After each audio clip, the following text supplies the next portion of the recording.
প্রতিদিন হাজার হাজার তেলাপিয়া মাছ কেটে কাঁকড়াকে খাওয়ানো হয়। শুনতে অবাক হলেও সাতক্ষীরার মানুষ এটা করে আসছে। সম্পূর্ণ ভিডিওটা দেখেন কিভাবে কাঁকড়া চাষ করে সবল হয়েছে। এখানকার কাঁকড়া রপ্তানি করা হয় বিদেশে, বিভিন্ন দেশে পাঠানো হয়। কাঁকড়াই চাষ করে সফলভাবে তারা ব্যবসা করে যাচ্ছেন। সম্পূর্ণ ভিডিওটা দেখেন।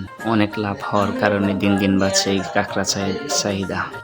কিভাবে কাঁকড়া চাষ করতে হবে আজকের এই ভিডিওতে সম্পূর্ণভাবে তুলে ধরবো। ভিডিওটা সম্পূর্ণ দেখেন, ভিডিওটি না টেনে সম্পূর্ণ দেখতে থাকেন। দেখেন কিভাবে সবল পেয়েছেন কাঁকড়া চাষ করে। তেলাপিয়া মাছ কেটে ছোটো ছোটো করে কাঁকড়াকে দেওয়া হয়।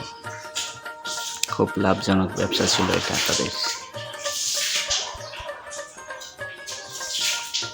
বিভিন্ন ভিডিওতে পেজটা ফলো দিয়ে রাখেন।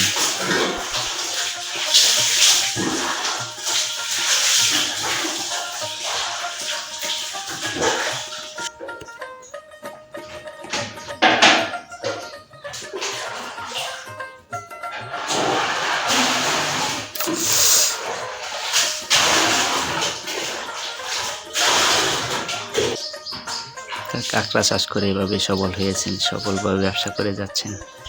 আর দিন দিন বাড়িয়ে নিচ্ছেন। কাঁকড়া চাষের প্রযুক্তিকে উন্নত করার জন্য এগিয়ে যাচ্ছেন তারা।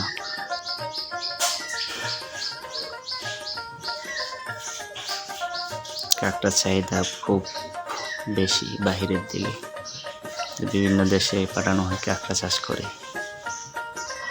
প্রতিদিনই তেলাপিয়া মাছ কেটে দিতে হয়। সম্পূর্ণ ভিডিও দেখেন লাস্ট পর্যন্ত কি হয়।